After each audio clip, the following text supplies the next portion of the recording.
दोस्तों क्वेश्चन फंसा कहां पे रहा है, अब जरा यहां पे ये देखिएगा, किंतु वायसराय ने गांधी जी को निम्न दो मांगों से क्या कर दिया, अस्वीकार कर दिया। देखो यहां पे क्या कर दिया, अस्वीकार कर दिया गया। पहली बात क्या थी कि पुलिस जातियों की जांच कराई जाए। दोस्तों ये नहीं कहा कि हम जांच नहीं कराएंगे, और दोस्तों ऑप्शन में देखो यही मेंशन कर रखा है, पुलिस की जातियों की जांच करने हेतु गांधी जी को सुझाव की स्वीकृति मिल गई, और देखो यहां पे क्या कर दिया है, इसको अस्वीकार कर दिया गया। दोस्तों इतना डीप से क्वेश्चन को फंसाने की कोशिश कर रहा है, तो दोस्तों ऑप्शन नंबर 3 क्या हो गया, गलत हो गया। तो दोस्तों ऑप्शन नंबर 3 कहां दिख रहा है, ये गलत दिख रहा है। ऑप्शन नंबर 3 यहां से गया, तो दोस्तों ऑप्शन नंबर बी क्या हो गया, एब्सोल्युटली करेक्ट हो गया। और दोस्तों पहले भी मैंने आपको बताया कि राउंड टेबल कॉन्फ्रेंस में भाग लेने के लिए कांग्रेस को क्या किया गया था, आमंत्रित किया गया था, जिसके चलते गांधी अरविंद समझौते को अप्रूव किया गया था। दोस्तों आप यहां पे देख पा रहे हैं कि कैसे स्पेक्ट्रम के नॉलेज से दोस्तों इस क्वेश्चन को यहां पे ठीक किया जा सकता है। दोस्तों आप चाहे जितनी घटना चक्र पढ़ लो, आप चाहे जितना लूशन पढ़ लो, दोस्तों ये क्वेश्चन नहीं हिल सकता था। दोस्तों आप यहां पे खुद देख रहे हैं इन सब बातों को, ठीक है। Hello everybody, this is me Altamas Mansuri and you are watching educator Altamas 2.0। दोस्तों यहाँ पे मैं आपसे कुछ महत्वपूर्ण चीज़ें बताना चाह रहा हूँ, दिखाना चाह रहा हूँ, ठीक है। दोस्तों जैसे कि हमें पता है कि हमारे प्रीलिम्स में बहुत कम समय बचा हुआ है, तो दोस्तों हमें अब यहाँ पे कैसी रणनीति का पालन करना है, जैसे कि जो हमारा पैटर्न भी चेंज हुआ है उसके अकॉर्डिंग हमारी सारी चीज़ें हो जाएं, ठीक है। तो दोस्तों यहाँ पे हम उसी विषय में बात कर रहे हैं। और सो माय डियर फ्रेंड्स, आपको ये जो वीडियो है बहुत ज़्यादा हेल्प करेगा, इस वीडियो को पूरा आखिरी तक जरूर देखें। दोस्तों उसके बाद आप डिसाइड करेंगे कि आप जो पढ़ाई कर रहे हैं, दोस्तों ये पूरा वीडियो देख लेने के बाद आपको खुद रियलाइज़ हो जाएगा कि आप जो पढ़ रहे हैं वो कितना है, और यहाँ पे जो हम आपको दे रहे हैं वो कितना है, और पढ़ाई करने का एक सही तरीका क्या है, और कम टाइम में किसी भी प्रीलिम्स को फोड़ने का एक राइट स्ट्रैटेजी क्या है, और दोस्तों कट ऑफ कैसे क्लियर करना है, क्योंकि हमें पता है कि यूपीपीसीएस का प्री का जो पेपर हुआ है बहुत ठीक ठाक लेवल का आ गया है, ठीक है। यूपीएससी की तर्ज पे क्वेश्चन आए हैं वहाँ पे, तो दोस्तों उस हिसाब से हमारे जो क्वेश्चन की जो पकड़ है वो और कैसे मजबूत करना है, क्योंकि दोस्तों आरओ का पेपर जो है उससे 20 आता है, उससे 19 नहीं होता है, ठीक है। तो दोस्तों आप यहाँ पे सारी चीज़ें खुद देखने वाले हैं, ठीक है। दोस्तों इस क्वेश्चन के माध्यम से, ठीक है, मैंने यहाँ पे ठीक क्या कर दिया था, दोस्तों इस क्वेश्चन के माध्यम से यहाँ पे मैंने बहुत सारी चीज़ें कवर की थी, ठीक है। यहाँ पे मैंने नॉन कॉर्पोरेशन के मोमेंट को भी पढ़ा दिया था। दोस्तों यहाँ पे मैंने second round table, first round table जो भी कुछ होता है वो भी पढ़ा दिया था। दोस्तों यहाँ पे जो साइमन कमीशन इंडिया आता है, ठीक है, क्या चीज़, साइमन कमीशन इंडिया आता है, उसके बारे में भी पढ़ा दिया था। 1906 का दोस्तों यहाँ पे जो सेशन होता है उसको भी मैंने पढ़ा दिया था। तो इस क्वेश्चन के माध्यम से दोस्तों मैंने बहुत सारी चीज़ें कवर की, ठीक है, इंक्लूडिंग साइमन कमीशन, ठीक है। साइमन कमीशन, लाहौर अधिवेशन, सब कुछ यहाँ पे इससे एक क्वेश्चन के माध्यम से पूरा खत्म किया गया है। जिसने भी वो वीडियो नहीं देखी है सो प्लीज़ जरूर देखें उस चीज़ को। फिर दोस्तों यहाँ पे देखेंगे, फिर दोस्तों इस क्वेश्चन में भी मैंने पूरी चीज़ों को डिकोड कर रखा है। दोस्तों इस क्वेश्चन के माध्यम से मैंने 1905 का दोस्तों बंगाल डिवीजन जितना होता है उससे रिलेटेड जितना फैक्ट होता है, जितनी भी चीज़ें होती हैं दोस्तों, कौन शामिल था, क्या किया था, क्या नहीं किया था, क्या हुआ था, ठीक है, उसके एडवांटेज क्या रहे, उसके डिसएडवांटेज क्या रहे, डीप में जाकर के दोस्तों इस स्पेक्ट्रम के माध्यम से, दोस्तों लूसेंट के माध्यम से, घटना चक्र के माध्यम से सारी चीज़ें यहाँ पे दोस्तों कवर की गई हैं, ठीक है। आप उसको भी दे सकते हैं। अब दोस्तों यहाँ पे एक क्वेश्चन ये भी था, ठीक है, 92 नंबर क्वेश्चन है दोस्तों, ये भी क्या है पूरा, ठीक है, आयोग के पैटर्न के, दोस्तों ये भी क्वेश्चन आयोग के न्यू पैटर्न के अकॉर्डिंग पूरा है दोस्तों। इसके अकॉर्डिंग यहाँ पे मैंने 1857 के पूरे बैटल को क्या कर दिया था, समाप्त कर दिया है, ठीक है। दोस्तों जिसने भी यह वीडियो नहीं देखा है वो भी जाकर के देख ले, ठीक है। अब दोस्तों यहाँ पे देखेंगे फिर से एक चीज देखने को मिल रही है गांधी इरविन समझौता के बारे में। दोस्तों जैसे कि पहले वीडियो में भी बात कर चुका हूँ, ठीक है, साइमन कमीशन के बारे में जब मैंने बात की थी तब भी दोस्तों, साइमन कमीशन के बारे में मैंने जब बात की थी तब भी दोस्तों इस क्वेश्चन को मैंने अच्छे से पूरा समझा चुका हूँ, ठीक है। लेकिन दोस्तों अब यहाँ पे गांधी इरविन समझौता आ गया है, तो दोस्तों इस क्वेश्चन को यहाँ पे और भी ज्यादा हम यहाँ पे डिटेल करने वाले हैं, ठीक है। तो चलिए यहाँ पे, तो दोस्तों यहाँ पे चलिए वीडियो में बने रहेंगे आप। और दोस्तों इसके पहले जो मैंने वीडियो बनाया था उसमें दोस्तों यहाँ पे साइमन कमीशन से रिलेटेड जितने भी इंपॉर्टेंट फैक्ट हो सकते थे आप यहाँ पे देख सकते हैं, जितने भी इंपॉर्टेंट फैक्ट हो सकते थे, जो कुछ भी पूछा जा सकता था उस क्वेश्चन के माध्यम से मैंने उसको पूरा फाइनल कर दिया है, ठीक है। उनके ऑप्शंस को दोस्तों हमने भी नहीं छोड़ा था, ठीक है। लंदन में राउंड टेबल कब हुई थी, कब अप्रूवल मिला था, कैसे क्या हुआ था, ये सब चीजें मैंने ऑलरेडी डिस्कस किया हुआ है, ठीक है। नॉन कॉपरेशन मूवमेंट क्या था, नॉन कॉपरेशन का कॉन्सेप्ट क्या था, ठीक है, और उसकी स्ट्रैटेजी कैसे चेंज की गई दोस्तों, इसके बारे में भी मैंने पहले बहुत सारी चीजें डिस्कस करके यहाँ पे दे चुका हूँ, ठीक है। अब दोस्तों इस क्वेश्चन के माध्यम से यहाँ पे और भी चीजें डीप में आपको बताने वाला हूँ, ताकि कहीं से भी अगर क्वेश्चन डिटेल में पूछ ले दोस्तों, कॉन्सेप्ट के ऊपर क्वेश्चन पूछ ले, फैक्ट के ऊपर ना आकर के दोस्तों आपको कहीं से भी क्वेश्चन छूटना नहीं चाहिए, ठीक है, क्योंकि एनी हाउ आपको एक सीट लेनी है। This is more important for your life and for your family also. So मेरे प्यारे साथियों एक बार क्वेश्चन को पढ़ लेते हैं। गांधी इरविन समझौता में निम्नलिखित में से क्या सम्मिलित था। दोस्तों ऑप्शन नंबर पहला क्या रखा है, राउंड टेबल कॉन्फ्रेंस में भाग लेने के लिए कांग्रेस को आमंत्रित करना। दूसरा क्वेश्चन क्या रखा है, असहयोग आंदोलन के संबंध में जारी किए गए अध्यादेश को वापस लेना। दोस्तों तीसरा ऑप्शन क्या रखा है कि पुलिस की जातियों की जांच करने हेतु गांधी जी के सुझाव को स्वीकृति देना, गांधी जी के सुझाव को स्वीकृति देना, ठीक है। चौथा ऑप्शन क्या रखा है, केवल उन्हीं कैदियों की रिहाई जिन पर हिंसा का अभियोग नहीं था।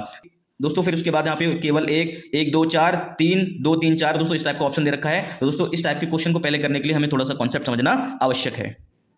दोस्तों इसको समझने के लिए यहाँ पे थोड़ी सी हम बैकग्राउंड के बारे में बात कर लेंगे, ठीक है। जो ये गांधी और इरविन समझौता है, ठीक है, ये होता क्या है, ठीक। गांधी इरविन समझौता दोस्तों होता कैसे है, इसके बारे में हम आराम से जरा बात कर लेते हैं। दोस्तों ये बात यहाँ तक आई कैसे, समझौते तक आई कैसे, इसके बारे में थोड़ा सा डिटेलिंग करना चाहेंगे, ठीक है। दोस्तों हमें पता है कि 1920 में, ठीक है, नॉन कॉपरेशन मूवमेंट दोस्तों क्या कर रहा था, रन कर रहा था। लेकिन दोस्तों होता क्या कि 5 फरवरी 1922, ठीक है, 5 फरवरी 1922 में, ठीक है, गोरखपुर, कहाँ पे, गोरखपुर जो कि यूपी का पार्ट है, इसके माध्यम से होता क्या है कि चौरी चौरा कांड हो गया वहाँ पे, ठीक है, गोरखपुर में क्या हो गया, चौरी चौरा, ठीक है, कांड हो गया। इसके माध्यम से दोस्तों होता क्या है कि गांधी जी को अपना जो नन कॉपरेशन मूवमेंट है, नन कॉपरेशन मूवमेंट को दोस्तों क्या करना पड़ा, वापस लेना पड़ा। क्या करना पड़ा दोस्तों, वापस लेना पड़ा। किसको, गांधी जी को। किसको, गांधी जी ने, ठीक है, क्या कर लिया, नन कॉपरेशन मूवमेंट को वापस लेना पड़ा। उसी टाइम पीरियड में दोस्तों होता क्या है कि उसी टाइम पीरियड में दोस्तों होता क्या है कि सीआर दास द्वारा, ठीक है, सीआर दास जी के द्वारा क्या होता है, एक पार्टी का गठन किया जाता है जिसको हम लोग बोलते हैं स्वराजिस्ट पार्टी। क्या बोलते हैं, स्वराजिस्ट पार्टी बोलते हैं। क्या बोलते हैं दोस्तों, स्वराजिस्ट पार्टी होता है, ठीक है। अब स्वराजिस्ट पार्टी क्या थी, ठीक है, स्वराजिस्ट पार्टी दोस्तों पहले से बहुत ज्यादा शांत बैठी थी। क्या कर रही थी, पहले से क्या थी दोस्तों, शांत बैठे हुई थी दोस्तों। क्या है कि जब नन कॉपरेशन मूवमेंट चलाया जा रहा था, जब नन कॉपरेशन मूवमेंट चलाया जा रहा था तो गांधी जी ने कहा था कि अब हम लोग क्या करेंगे, रचनात्मक कार्य करेंगे। क्या करेंगे, रचनात्मक कार्य करेंगे, और जो ब्रिटिश गवर्नमेंट है इसके साथ बिल्कुल भी सहयोग नहीं करेंगे, ठीक है, गवर्नमेंट का कॉपरेट नहीं करेंगे, और बिल्कुल हम क्या करेंगे, रचनात्मक काम करेंगे। इसको इंग्लिश में बोलते हैं कॉन्स्ट्रक्टिव वर्क करेंगे। कॉन्स्ट्रक्टिव वर्क का मतलब क्या है, ठीक है, कॉन्स्ट्रक्टिव वर्क का मतलब यह है कि लोगों के घर तक पहुंचना, गली तक पहुंचना, ठीक है, नुक्कड़ नाटक करना, नुक्कड़ नाटक करना, ठीक है, और गीत के माध्यम से, शिक्षा के माध्यम से, ठीक है, और मैगजीन के माध्यम से दोस्तों क्या करना है, लोगों को पॉलिटिकल अवेयरनेस फैलानी है। क्या फैलानी है, पॉलिटिकल, ठीक है, पॉलिटिकल अवेयर करना है, कि राजनीतिक रूप से लोगों को क्या करना है, जागृत करने की आवश्यकता आ गई है। एक बार फिर से समझेंगे चीजों को, ठीक है। गांधी अरविंद समझौता की जो अंजाम तक पहुंचा, ये आता कैसे है, ठीक है। 1920 में दोस्तों क्या हुआ था, नन कॉपरेशन मूवमेंट क्या हो गया था, चालू हो गया था, ठीक है। नन कॉपरेशन मूवमेंट खिलाफत मुद्दे के साथ क्या किया गया था, इसको जोड़ दिया गया था दोस्तों। बहुत अच्छा चल रहा था, लेकिन होता क्या है कि गोरखपुर में दोस्तों, उत्तर प्रदेश के गोरखपुर में क्या होता है कि चौरी चौरा जैसी क्या हो जाती है, घटना हो जाती है, चौरी चौरा जैसी क्या हो जाती है, घटना हो जाती है, जिसकी वजह से क्या होता है, गांधी जी को ये क्या करना पड़ा, नन कॉपरेशन मूवमेंट को, असहयोग आंदोलन को दोस्तों वापस लेना पड़ा, स्थगित करना पड़ गया, ठीक है। उसके बाद दोस्तों होता क्या है कि अब देश में कुछ तो होना चाहिए, ठीक है। गांधी जी चले गए जेल में, ठीक है, गांधी जी और उनके अन्य साथी तो चले गए जेल में दोस्तों। उसी टाइम क्या होता है, स्वराजिस्ट पार्टी का गठन होता है। अब स्वराजिस्ट पार्टी क्या है दोस्तों, इसके बारे में भी मैं बता रहा हूं दोस्तों। जब क्या हुआ था, नन कॉपरेशन मूवमेंट की बात चल रही थी, तो दोस्तों गांधी जी ने कहा था कि हम कॉन्स्ट्रक्टिव वर्क करेंगे, रचनात्मक कार्य करेंगे, और दोस्तों यहां पे हम किसी भी प्रकार से यहाँ पे ब्रिटिश गवर्नमेंट का सहयोग नहीं करेंगे, हर एक रूप से उनका क्या करेंगे, बाइकआउट करने की बात करेंगे दोस्तों। कॉन्स्ट्रक्टिव वर्क क्या है कि घर गली नुक्कड़ नाटक करना, गीत के माध्यम से, शिक्षा के माध्यम से, मैगजीन के माध्यम से, ठीक है, स्कूलों में जा करके लोगों को क्या करना, बच्चों को समझाना, ठीक है, और लोगों में क्या करना, पॉलिटिकल अवेयरनेस लेकर के आना, राजनीतिक रूप से लोगों के अंदर, राजनीतिक रूप से लोगों को जागृत करना। तो दोस्तों ये चीजें चल रही थी। अब दोस्तों होता क्या है कि गांधी जी कहां पे थे, जेल में थे। गांधी जी कहां पे थे, जेल में थे, ठीक। दोस्तों होता क्या है, वहीं कांग्रेस के अंदर एक ऐसा तबका था जो क्या कर रहा था, कॉन्स्ट्रक्टिव वर्क का सपोर्ट नहीं कर रहा था। उसमें जो मुख्य थे वो कौन थे दोस्तों, चित्तरंजन दास जी थे दोस्तों। इन्होंने कहा कि कांग्रेस के सामने प्रस्ताव रखा कि हम असेंबली विधान परिषदों से क्या करेंगे, बाइकआउट नहीं करेंगे। अगर हम लोग वहां से हट जाएंगे तो ब्रिटिशर्स किसी भी पैंदे को ला करके वहां बैठा देंगे, और दोस्तों उनसे मन चाहे एक्ट क्या करेंगे, पारित करा लेंगे,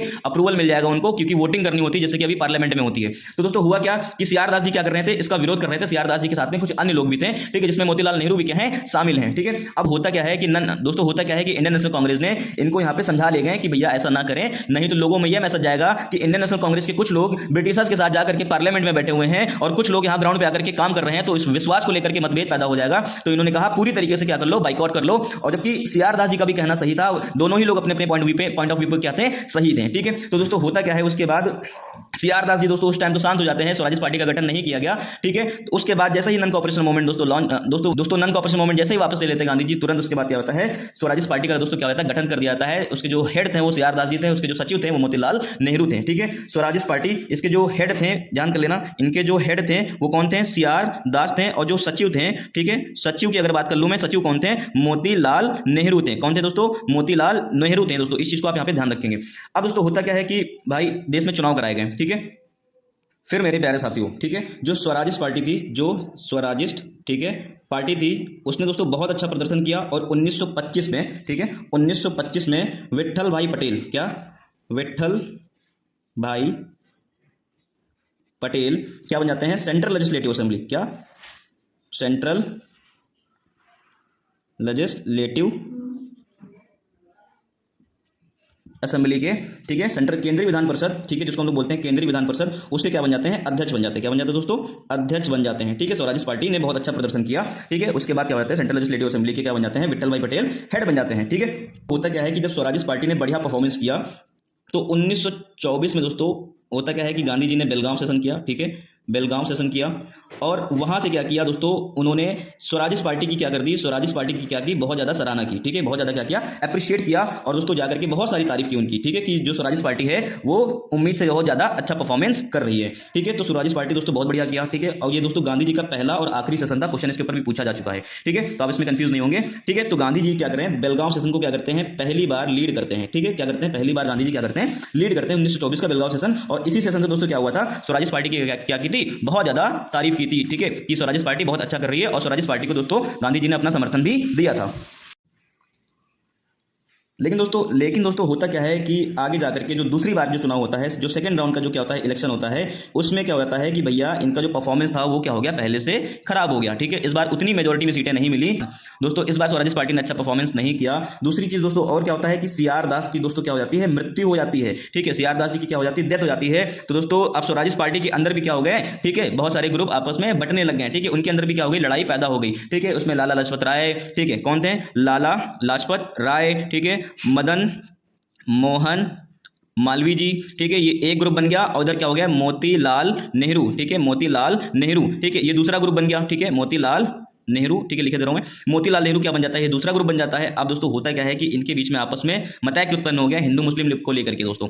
उसके बाद दोस्तों फिर क्या हो गया, देश में कुछ ऐसा नहीं हो रहा था। तो दोस्तों अब जो इंडियन नेशनल कांग्रेस है वो क्या कर रही थी, गांधी जी से कुछ डिमांड कर रही थी कि गांधी जी कुछ ऐसा करें कि जिससे देश में कुछ नई चेतना पैदा हो, कुछ नई क्रांति पैदा हो। तो गांधी जी से सिविल डिसोबीडियंस मूवमेंट की क्या कर रहे थे, डिमांड कर रहे थे, सभी जितने भी यहाँ पे इसके लीडर्स थे, ठीक है। जब सिविल डिसोबीडियंस मूवमेंट से डिमांड कर रहे थे, क्योंकि स्वराज पार्टी का बहुत अच्छा परफॉर्मेंस नहीं हुआ था, फिर सीआर दास जी की मृत्यु हो गई थी, जो कोर लीडरशिप था वो भी खत्म हो चुका था, फिर आपस में टूट हो गई थी। फिर उसके बाद होता क्या है कि दोस्तों इंडियन नेशनल कांग्रेस के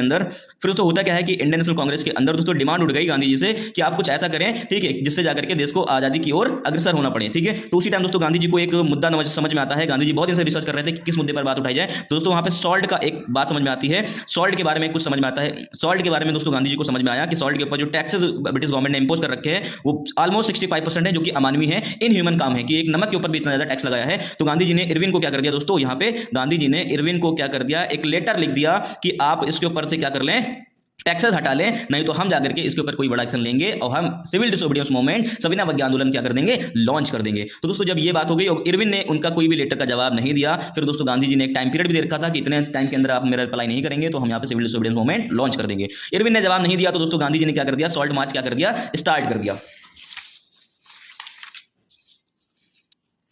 फिर दोस्तों गांधी जी का जो सॉल्ट मार्च है, ठीक है, जो सॉल्ट मार्च है, ठीक है, गांधी जी का जो सॉल्ट मार्च है दोस्तों वो क्या हो गया, स्टार्ट हो गया, ठीक है। का जो नमक सत्याग्रह है, नमक सत्याग्रह क्या हो जाता है दोस्तों, स्टार्ट हो जाता है। अब ये बात समझने की कोशिश कीजिएगा।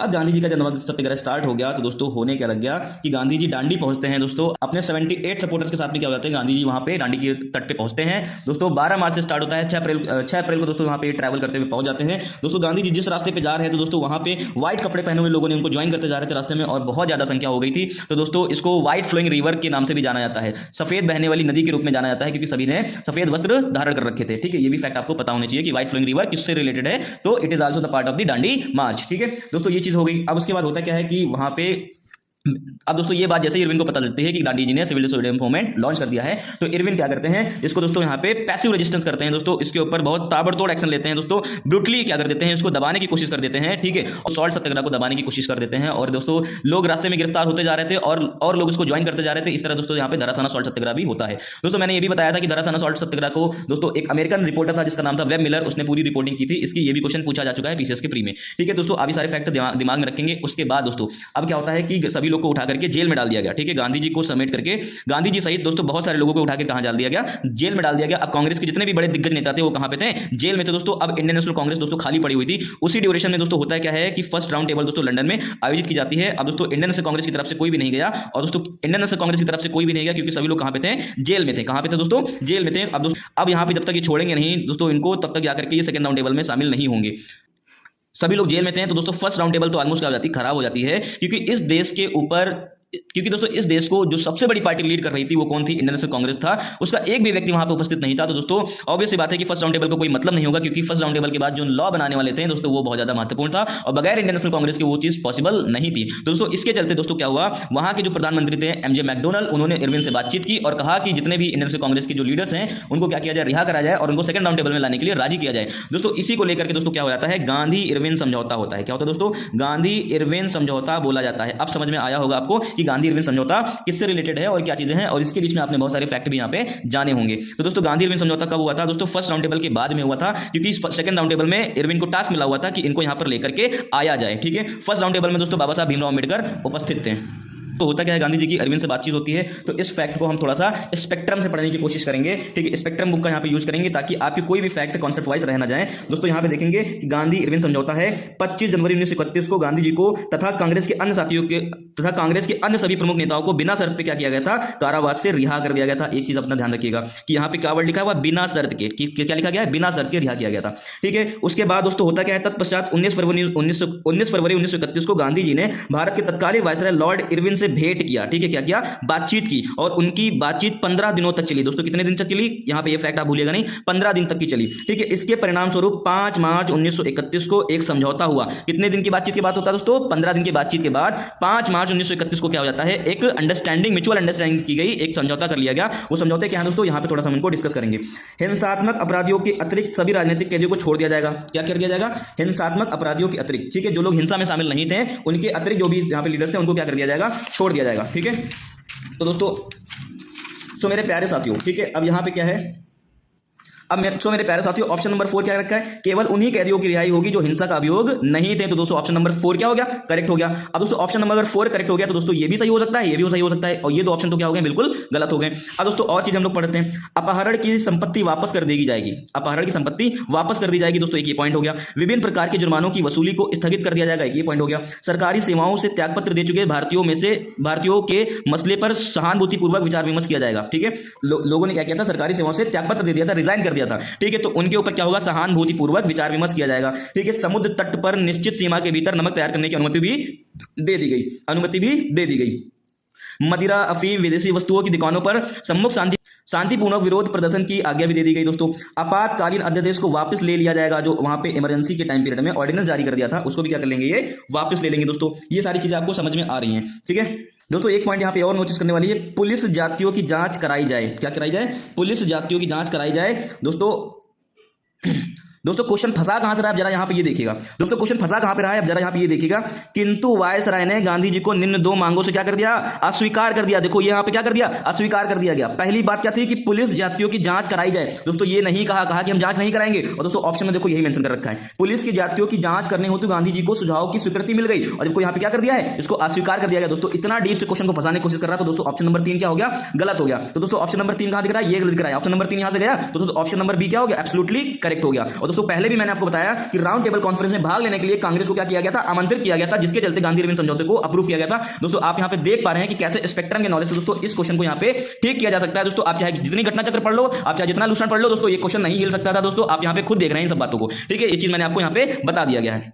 दोस्तों ये चीज मैंने आपको यहां पे दिखा दी है और बता दी है। ठीक है, उसके बाद दोस्तों यहां पे देखेंगे जो गांधी इरविन समझौता 5 मार्च 1931 को हो चुका था, उसको अप्रूव करने के लिए दोस्तों क्या किया गया, कांग्रेस का एक अधिवेशन होता है जिसको हम लोग कराची अधिवेशन के नाम से जानते हैं। गांधी इरविन समझौते को दोस्तों दिल्ली समझौते के नाम से भी जाना जाता है। दोस्तों होता क्या है कि कराची अधिवेशन को सरदार वल्लभ भाई पटेल ने क्या किया था, लीड किया था। ठीक है, क्या किया था, लीड किया गया था। और इस अंतर्गत होता क्या है कि कराची में कांग्रेस का प्रस्ताव क्या था कि दिल्ली समझौते को क्या कर दी जाए, मंजूरी दे दी जाए। कहने का मतलब यह है कि गांधी इरविन समझौते को मंजूरी किसके माध्यम से दी गई, दोस्तों कराची अधिवेशन से दी गई। ठीक है, अब दोस्तों यहां पे क्या, पूर्ण स्वराज के लक्ष्य को पुनः दोहराया जाए। ठीक है, अब यहां पे क्वेश्चन पूछ सकता है कि पूर्ण स्वराज के लक्ष्य को पुनः दोहराने की बात कहां पे की गई थी, या फिर क्वेश्चन कह देगा कि 1931 का जो कराची अधिवेशन हुआ था उसमें निम्नलिखित में से कौन कौन सी बातें कही गई थी। तो दोस्तों यहां पे देखा जाएगा दिल्ली समझौता आ जाएगा, तो कंफ्यूज मत होना। गांधी इरविन समझौते को हम लोग दिल्ली समझौते के नाम से भी यहां पे जानते हैं। पूर्ण स्वराज के लक्ष्य को क्या किया जाएगा, दोबारा दोहराया जाएगा। कांग्रेस ने दोस्तों 2 प्रमुख प्रस्ताव को अपनाया। ठीक है, उनमें से पहला क्या था, मौलिक अधिकारों की क्या की जाएगी, अप्रूव किया जाएगा। मतलब फंडामेंटल राइट्स को यहां पे ध्यान दिया गया। कराची अधिवेशन में क्वेश्चन पूछ चुका है कि मौलिक अधिकारों की बात कांग्रेस के किस अधिवेशन में किया गया था, तो दोस्तों कराची अधिवेशन में किया गया था। और फिर उसके बाद दोस्तों देखेंगे मौलिक अधिकारों के संबंध में प्रस्ताव, दोस्तों मौलिक अधिकार के संबंध में प्रस्ताव पारित हो जाने की वजह से दोस्तों कांग्रेस का ये जो सेशन था बहुत ज्यादा महत्वपूर्ण बन गया। दोस्तों ये फंडामेंटल राइट्स क्यों हुए हैं इसके बारे में मैं आराम से बात कर लूंगा। अभी और क्वेश्चन फंसेंगे उनको लेकर के जब सामने आऊंगा तब मैं इनके बारे में बात करूंगा नेक्स्ट वीडियो में। आई होप दोस्तों आपको ये चीजें समझ में आई होंगी कि कैसे डीप स्टडी दोस्तों आपके नॉलेज को एनहेंस करती है और दोस्तों आपके ऑप्शन को क्या करती है, करेक्ट करती है। दोस्तों आई होप आपने इस वीडियो को बहुत ज्यादा एंजॉय किया होगा। तो दोस्तों जल्दी मिलते हैं नेक्स्ट वीडियो में। Thank you so much for watching this video. और दोस्तों इस तरह से अपनी कमांड को बनाने के लिए आप हमारे चैनल को सब्सक्राइब भी कर लें और आप हमें ज्वाइन कर लें। दोस्तों मैं आपसे वादा करता हूं कि पेपर तक की आपकी जो हेल्प करी जाएगी वो कोई भी नहीं कर सकता। यूट्यूब पे दोस्तों ऐसा कंटेंट कोई भी सर्व नहीं कर रहा है दोस्तों आरओ के लिए। So thank you so much for watching this video. जल्दी मिलते हैं दोस्तों नेक्स्ट वीडियो में। Thank you so much. So मेरे प्यारे साथियों, जैसे कि आपने देखा कि हमने यहाँ पे क्वेश्चन के माध्यम से, किसके माध्यम से, क्वेश्चन के माध्यम से यहाँ पे पूरी चीज़ें यहाँ पे क्या करनी है, ठीक है, सिलेबस को यहाँ पे खत्म करने की कोशिश कर रहे हैं। ठीक है, एक एक फैक्ट को यहाँ पे डिस्कस कर लेंगे। दोस्तों हमें पता है कि जो टॉपर्स लोग होते हैं, ठीक है, जो टॉपर्स लोग होते हैं वो हमेशा क्या करते हैं, इसी तरह पीवाई को क्या करते हैं दोस्तों, एनालिसिस करते हैं और इनकी डिटेलिंग कर लेते हैं और दोस्तों वही एग्जाम में करके आ जाते हैं और दोस्तों उनकी कट ऑफ हमेशा क्या हो जाती है, क्लियर हो जाती है। ठीक है, और उनकी कट ऑफ हमेशा क्या हो जाती है, क्लियर हो जाती है। तो दोस्तों हम यहाँ पे क्या कर रहे हैं, फिर दोस्तों यहाँ पे हम लोग क्या कर रहे हैं दोस्तों हम यहाँ पे कर क्या रहे हैं, दोस्तों हम यहाँ पे कर ये चीज़ रहे हैं कि आपकी डिटेलिंग कर रहे हैं। डिटेलिंग का मतलब क्या है कि आपको पढ़ने का तरीका सच में अभी तक नहीं पता है। ठीक है, आप, मुझे नहीं पता कि कैसे पढ़ रहे हैं, ठीक है, आप किस टाइप से तैयारी कर रहे हैं, तो लेकिन आपको यहाँ पे इस तरह से तैयारी करने की आवश्यकता, लेकिन दोस्तों आपको यहाँ पे इस तरीके से तैयारी करने की आवश्यकता है अगर आपको सच में सिलेक्शन चाहिए। बाकी भाई पढ़ तो सभी लोग रहे हैं, सभी के पास सारी बुकें हैं, ठीक है, घटना चक्र है, लूसेंट है, सबके पास सब कुछ है, लेकिन यहाँ पे कुछ ही लोग का सिलेक्शन हो रहा है। तो दोस्तों यहाँ पे इस वजह से हो रहा है क्योंकि दोस्तों यहाँ पे क्वेश्चन करना एक अलग चीज़ है और नॉलेज होना क्या है, एक अलग चीज़ है। ठीक है, तो दोस्तों दोनों के बीच में तालमेल कैसे बिठाते हैं दोस्तों हम यहाँ पे आपको दिखा रहे हैं, आपको बता रहे हैं कि यहाँ पे क्वेश्चन कैसे करते हैं। ठीक है, दोस्तों हम लोग यहाँ पे क्या कर रहे हैं, इसी तरह जैसे कि आज मैंने यहाँ पे क्या किया है, भक्ति आंदोलन के बारे में बात की, किसके बारे में बात की, भक्ति मूवमेंट्स के बारे में बात की। तो दोस्तों हम लोगों ने क्या कर रहे हैं, इन्हीं तरह क्वेश्चन को लेकर के, ठीक है, अब जैसे यहाँ पे क्या है, इसी तरह क्वेश्चन को लेकर के यहाँ पे क्या करें, पूरा सिलेबस खत्म कर देंगे। क्या कर देंगे, पूरा सिलेबस खत्म कर देंगे मार्च तक की। कब तक कर देंगे दोस्तों, मार्च तक की कर देंगे। दोस्तों जिसको भी इस टाइप की वीडियोस चाहिए दोस्तों, हमारा एक पेड ग्रुप है जिसकी फीस दोस्तों मंथली कितनी है, 150 रुपये है। दोस्तों हमें पता है कि हमारे एग्जाम में ऑलमोस्ट 3 महीने बचे हुए हैं, तो दोस्तों हम यहाँ पे वन टाइम पेमेंट ले रहे हैं आपसे, क्या ले रहे हैं, 500 रुपये ले रहे हैं। ठीक है, दूसरी चीज़ आपको यहाँ पे क्या है, इस टाइप से सारे क्वेश्चन के माध्यम से पूरा सिलेबस खत्म किया जाएगा, जिसमें दोस्तों यहाँ पे ज्योग्राफी के ऊपर, ठीक है, और हिस्ट्री के ऊपर, ठीक है, और यहाँ पे साइंस के ऊपर और पॉलिटी के ऊपर और दोस्तों करंट अफेयर के ऊपर विशेष ध्यान दिया जा रहा है। क्या दिया जा रहा है, विशेष ध्यान दिया जा रहा है। और साथ ही साथ क्या दोस्तों आपके पास, हमें पता है सभी प्रकार की घटना चक्र हैं, ठीक है, करीबन 8 किताब है घटना चक्र की जो कि आपके पास है, लेकिन दोस्तों उसके शॉर्ट नोट्स आपके पास नहीं है। क्या शॉर्ट नोट्स आपके पास नहीं है, और दोस्तों पेपर जब देने जाएंगे तो आपको पता है कि पेपर के पहले आपको पूरा रिवाइज करना होता है, लेकिन आप दोस्तों अब इतना टाइम बचा नहीं है कि आप शॉर्ट नोट्स बना पाएंगे। तो दोस्तों हम यहाँ पे आपको इस पेड ग्रुप में आपको सारी एक चैप्टर का एक टॉपिक वाइज यहाँ पे क्या कर रहे हैं, शॉर्ट नोट्स दिला रहे हैं, जिसमें एक भी चीज़ क्या कर रहे हैं, मिस नहीं की गई है और वन लाइनर के फॉर्म में है। दोस्तों सभी बुक्स को यहाँ पे क्या किया गया है, 20-20, 30-30 पन्नों में क्या कर दी गई, खत्म कर दी गई, जो कि आपके रिवीजन पर्पस के लिए बहुत ज़्यादा नेसेसरी है। फिर दोस्तों तीसरी चीज़ हम यहाँ पे ये कर रहे हैं कि आपको रेगुलर 100 क्वेश्चन की क्विज करा रहे हैं। दोस्तों ग्रुप हमारा 4 मार्च से स्टार्ट हो गया था, जिसमें ऑलमोस्ट अभी तक यहाँ पे 800 से लेकर के 1000 क्वेश्चन तक की क्या हो गया यहाँ पे डिस्कस हो चुके हैं। ठीक है, उसके बाद दोस्तों हमारा टारगेट है कि हमें 8 से 9000 क्वेश्चन यहाँ पे क्या करेंगे दोस्तों, करके जाएंगे, क्योंकि हमें पता है कि क्वेश्चन प्रैक्टिस करना is a very essential part of the preparation. क्योंकि दोस्तों हमें पता है कि आपने अगर 5000 क्वेश्चन किए हैं और किसी व्यक्ति ने अगर 10,000 क्वेश्चन किए हैं तो दोस्तों सिलेक्शन किसका होगा, आप खुद सोच के देखिए। आप 5000 सिचुएशन को देखे हैं दोस्तों, उसने 10,000 सिचुएशन को देखा, डैम श्योर इसका होगा। दोस्तों हमारा टारगेट है कि 8 से 9000 क्वेश्चन यहाँ पे क्या करेंगे, आपको प्रैक्टिस कराएंगे, जो कि आपकी तैयारी को क्या देगा, बूस्ट देगा और आपकी एक्यूरेसी रेट को क्या करेगा, हिट करेगा और अच्छा करेगा। फिर दोस्तों यहाँ पे एक चीज़ और आ जाती है, चैलेंजिंग है, जो कि करंट अफेयर है। करंट अफेयर दोस्तों लोगों को पता नहीं रहता है कि कहाँ से कितना पढ़ना है। दोस्तों इस ग्रुप में हम यहाँ पे क्या कर रहे हैं, आपको करंट अफेयर का भी एक स्ट्रेटेजिक वीडियो दे रहे हैं कि जो ऑथेंटिक है आपको इतना ही पढ़ना है। आपको इस पे वीडियो के माध्यम से साथ साथ में क्या कर रहे हैं, आपको सारी पीडीएफ भी दे रहे हैं। ठीक है, और दोस्तों जितना भी यहाँ पे रिकॉर्डेड लेक्चर आता है उसके तुरंत बाद क्या हो जाती है, सारी पीडीएफ आ जाती है दोस्तों। उसके बाद क्या होता है, क्विज हो जाता है। तो दोस्तों यहाँ पे तैयारी को बूस्ट कैसे मिलेगा कि पहले वीडियो के माध्यम से आप कॉन्सेप्ट को समझेंगे कम टाइम में, फिर उसको कॉन्सेप्ट को समझेंगे कम टाइम में, और उसके बाद वीडियो के माध्यम से कॉन्सेप्ट को समझेंगे, और उसके बाद जाकर के दोस्तों पीडीएफ से क्या करेंगे, आप रिवाइज करेंगे, और दोस्तों क्विज के माध्यम से क्या करेंगे, आप अपनी एक्यूरेसी को चेक करेंगे कि जो आपने वीडियो में देखा और पीडीएफ में जो रिवाइज किया, क्या वो क्विज के माध्यम से क्या हो रहा है, परफेक्ट हो रहा है कि नहीं हो रहा है। दोस्तों ये हमारी स्ट्रैटेजी है। इसके दोस्तों हमें दोस्तों करीबन दोस्तों 10 दिनों में ऑलमोस्ट 200 लोगों ने क्या कर लिया है, इसको ज्वाइन कर लिया है। दोस्तों दिस इज वेरी इफेक्टिव, क्योंकि दोस्तों हमें पता है कि घटना चक्र की एक जो किताब आती है वो कितने की आती है, हिस्ट्री की 590 रुपये की आती है, केवल एक किताब आपको मिल रही है। और यहाँ पर दोस्तों हम लोग आपको 500 रुपये में इतनी सारी चीज़ें करके दे रहे हैं, जो कि आपके पेपर को क्रैक करने में एक बहुत ही ज़्यादा महत्वपूर्ण भूमिका निभाएगा। आशा करता हूं आपको मेरी सारी बातें समझ में आ रही होंगी। तो दोस्तों जिसने भी, जो भी लोग एक्साइटेड है, जिनकी तैयारी कमजोर है, जिसने अभी तक कुछ नहीं पढ़ा है, वर्किंग है, ठीक है, हाउसवाइफ है, कुछ भी है, ठीक है दोस्तों, हम यहाँ पे आपके सिलेबस को मार्च के लास्ट तक की खींचने की पूरी कोशिश कर रहे हैं, पूरी कोशिश कर रहे हैं। फिर दोस्तों अप्रैल और मई और जून, ठीक है, उस अप्रैल मई दोस्तों हम लोग क्या करेंगे, यहाँ पे पेपर का रिवीजन करेंगे। अप्रैल और मई में दोस्तों हम लोग क्या करेंगे, सिर्फ रिवीजन करेंगे और दोस्तों प्रैक्टिस करेंगे, रिवीजन प्रैक्टिस। दोस्तों हमें पता है कि revision is the key of the success. ठीक है, तो दोस्तों यहाँ पे हमारी ये सारी चीजें चल रही है, ये सारा इनिशिएटिव जो कि आपको सिर्फ 500 रुपये मिल रहा है। ठीक है, आशा करता हूँ आपको सारी बातें मेरी समझ में आई है। ठीक है, तो आप दोस्तों इस ग्रुप का पार्ट बने और दोस्तों अपनी तैयारी को और ज़्यादा इनहेंस करें। ये मैं आपको गारंटी दे रहा हूँ कि जो चीज़ें मैं दूंगा वो ऑथेंटिक होंगी, रेलेवेंट होगी, जैसे आपने वीडियो में देखा है। ठीक है दोस्तों, जल्दी मिलते हैं आपको नेक्स्ट वीडियो में। Thank you so much for watching this video.